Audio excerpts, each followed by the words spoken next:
الله محمد رسول الله لا إله إلا الله محمد رسول الله لا إله إلا الله محمد رسول الله. Shaitan promised Allah subhanahu wa ta'ala 4 things. He said, وَلَأُضِلَّنَّهُمْ. He said, I will lead them astray.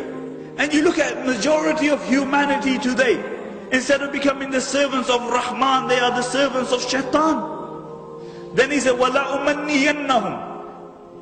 And he said, I will give them unto their false passions and their desires.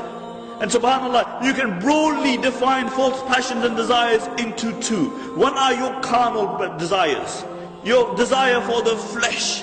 And you look at our society, how it has succumbed to the wish of Shaitan. Really, you look into our society today, that it is a sex-driven society, it is a sex-mad society. That the society promotes sex as long as you have safe sex, because according to them it's a physical thing. You carry on.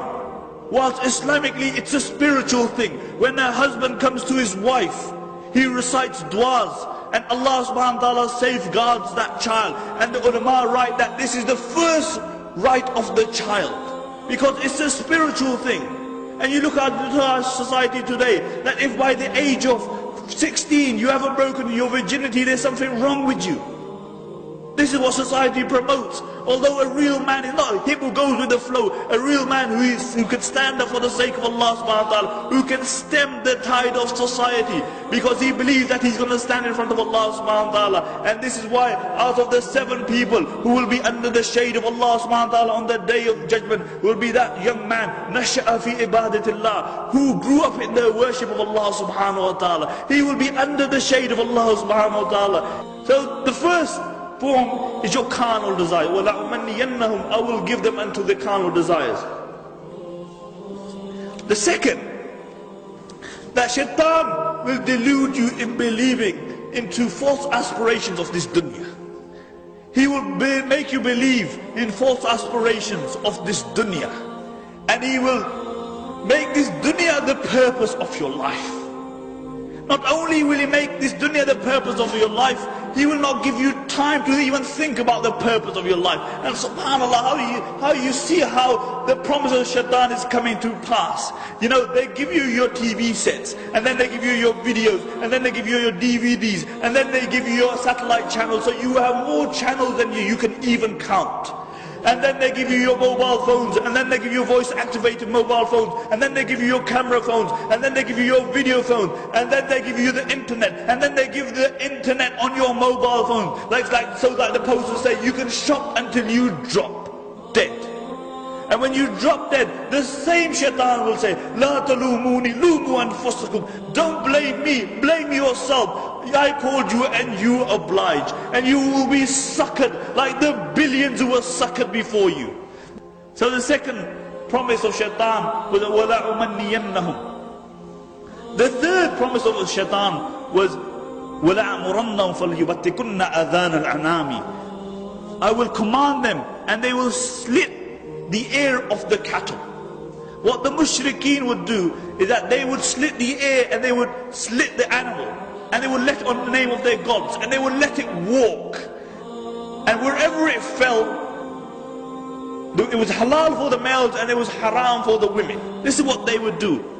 The author of Tafsir Mazari mentions that this means that a time will come where Shaitan will tell man to disfigure the creation of Allah subhanahu wa ta'ala. And you see this today, really. You look into our society, a consumer society, where they try to create chickens without feathers. They try to create chickens without feathers. Where recently in Switzerland, they found a fruit fly. And from that fruit fly, they found a gene which they dubbed eyeless. And when they noted that wherever they injected this gene, an eye would grow. And they injected this gene on 14 places of this dragon, or this fruit fly.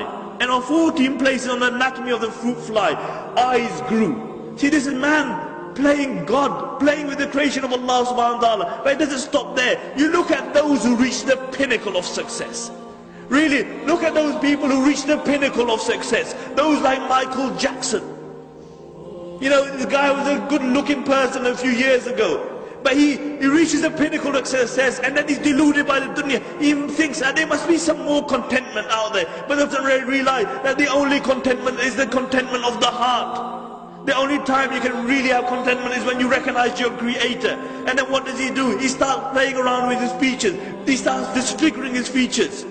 And now you look the way, the guy doesn't even look like a human being.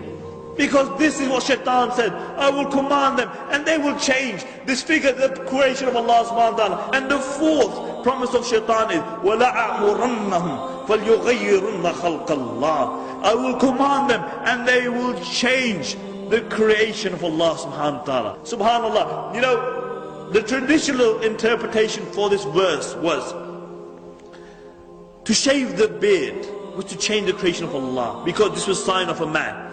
To pluck the eyebrows was a sign of change, a sign of changing the creation of Allah subhanahu wa ta'ala. But because the book of Allah subhanahu wa ta'ala transcends time and space, it is relevant for all time, because it is guidance until the final day. Today, it relates to your GM foods.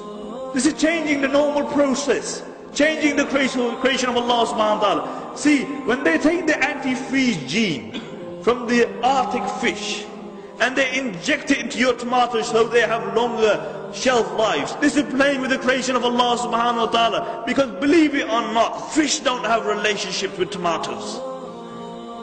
It doesn't work like that. This is GM food. You're playing with the creation of Allah subhanahu wa ta'ala. And this was the fourth promise of Shaitan. And you see it coming to pass today. What greater change could there be? That a man becomes a woman and a woman becomes a man. And Shaitan says, I will command them and they will change the creation of Allah subhanahu wa ta'ala. And then the Prophet ﷺ said, hold on to the book of Allah. فِي نَبَأُ مَنْ كَانَ قَبْلَكُمْ وَخَبْرُ مَا بَعْدُكُمْ وَحُكْمُ مَا بَيْنَكُمْ. And the book of Allah subhanahu wa ta'ala is a hukm between you. It is a thing which passes verdict between you. هُوَ الْفَصْلِ لَيْسَ بِالْحَصْلِ. It is a thing which differentiates between right and wrong, and it is not jest. The Prophet ﷺ articulated this 1400 years ago, that when the Muslims will think that their honor lies somewhere else, that Allah will disgrace them. Look at the Sahaba radiallahu anhum. These were a group of people who were regarded by the rest of humanity as asfal safilin. And then the Prophet ﷺ came and he transformed these people. He brought an impetus, he brought a drive, and this was Islam. And then these very people who were regarded as the worst of people became the best of people to walk upon this earth after the Anbiya alayhi salatu wasalam. What was it? It was Islam. See, for other people, other philosophies will work. For other people, other ideologies will work. But for the Muslims, nothing besides Islam will work. Because this is ummah regarding what Allah, the Prophet Allah subhanahu wa ta'ala articulates in the Quran. كُنْتُمْ خَيْرَ أُمَّةٍ أُخْرِجَتْ لِلنَّاسِ تَأْمَرُونَ بِالْمَعْرُوفِ وَتَنْهَوْنَ لِلْمُنْكَرِ. That you are the best of creation. You are taken out for mankind. Now, if you think that you're Israelites in some other philosophy and ideology, you're deluded. The only time the Muslims had respect were when they held on to the deen of Allah subhanahu wa ta'ala. Look at history. And then when they turned away from the deen of Allah subhanahu wa ta'ala, Allah turned away from them. And this is why we find ourselves in the decadence that we do today. Look at the state of the Muslims. And until we realize that the problem that we have today is because we have turned away from Allah subhanahu wa ta'ala, and we go back to the Quran and the Sunnah, we go back to the words of the Prophet sallallahu alaihi wasallam and find our remedy. But the problem is that we look for remedies everywhere else other than where we should. And this is why we're in a sick state. Aren't we sick today?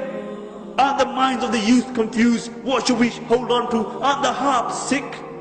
Because society has many impulses. It will tell you, pull you in many directions. And then the more direction you go, the more confused you will be. Do you know what causes seasickness? Seasickness. Do you know what causes it? See, the ears send a message to the brain that, you know, when the boat rocks, that there's something wrong. And the eyes send a message to the brain, no, I see everything's fine. So you have two confusing messages going to the brain. And as a consequence, you feel sick, you vomit.